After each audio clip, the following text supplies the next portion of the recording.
Hello everyone, and welcome to day 63 of my 100-day project. I am working in oil stick, in particular, or specifically, R&F Drawing Oils. And today I wanted to do something abstract. I didn't really feel like doing a face, so I just started drawing a figure in sort of circular type shapes and blending them all together. I'm using turkey umber, which is a great color. It's like this grayish green color. Celadon light, I'm using, I think, olive yellow, and I found my titanium white. So I've put a little bit of that in there. And at this point, I have no idea what I'm doing. I am just drawing a figure and seeing what emerges. It occurs to me after I started this, I did not tone my canvas. So I'm thinking to myself, uh-oh, I forgot to tone the canvas. So I'm going to have to deal with that. And then I was reminded that I have these silicone brushes, and you saw me use these in my oil pastel section. And so I'm going to pull one out, a softer one. The one I was using with oil pastel was extra firm, and those are great because oil pastel is very thick. These drawing oils are very soft.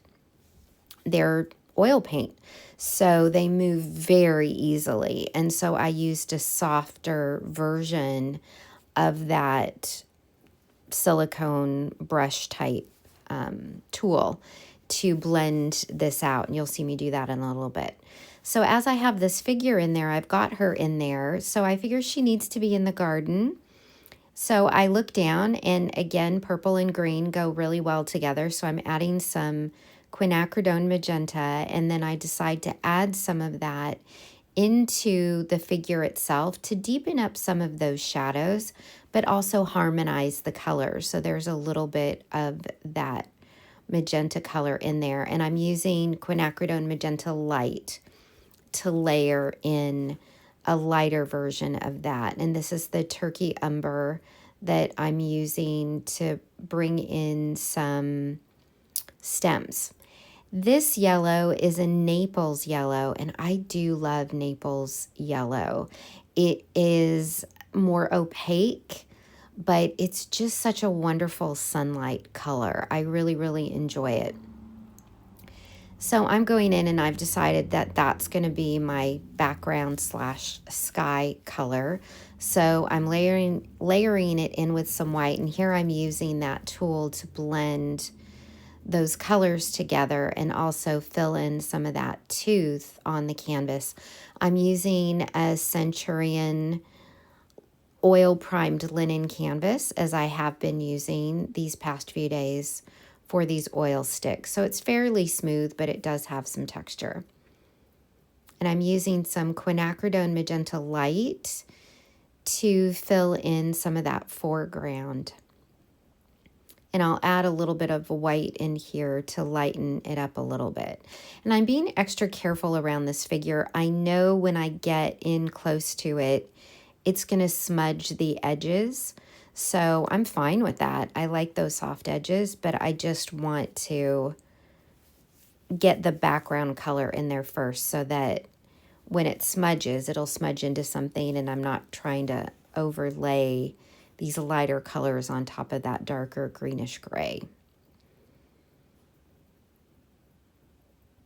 And as I get closer to working on the structure of the figure, I'm looking at her, and I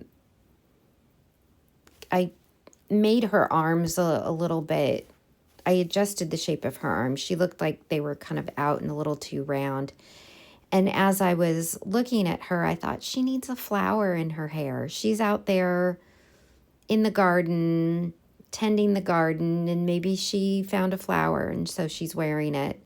And as I was looking at it, it looked like she had kind of a, I don't know if that's her hair or if she's wearing a hood. A lot of my figures have hoods, so her face is kind of looking off to the side, like she's looking out in the distance at something. I thought that was kind of interesting.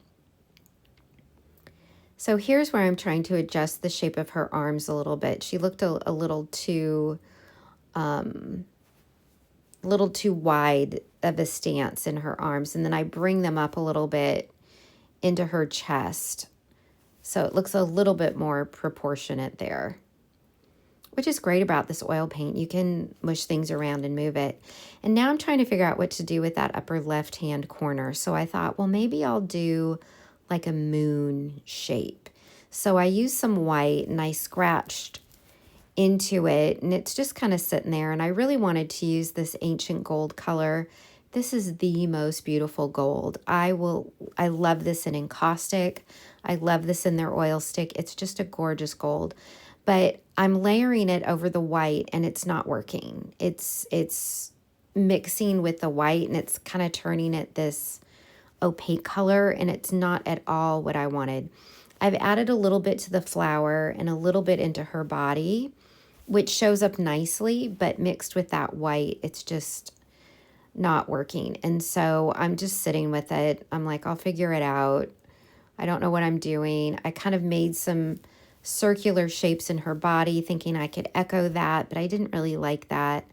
And then I decided, maybe she's picking flowers.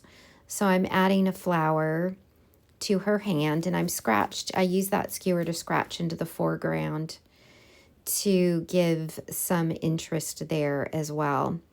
And then I decided, well, I don't know what I'm doing. I'm just going to make a big move. And I used the tool, the blending tool, to do some big circular marks in there. And then I thought, oh, well, what if I do that through the whole background and kind of make these circular sort of concentric circles all around her? I really like that as a theme of a shape. And so I went ahead and did that, and I kind of like it. So I like that a lot better. I keep getting to add a little bit of like an ultramarine blue, and I'm resisting it because I'm tired, and I think I'm going to let it be here for today. But intuitively, I keep getting, put a little blue in there, put a little blue in there. If I put a little blue in there, it's going to turn that even more purple in the shadows. I'm thinking blue in the shadows. And that might work really, really well with the green in the figure. But I'm done. I'm tired. So I'm calling it for the night. I may add some blue. Stay tuned. Who knows? Thanks for watching. Take care of you. I'll see you in the next one. Bye.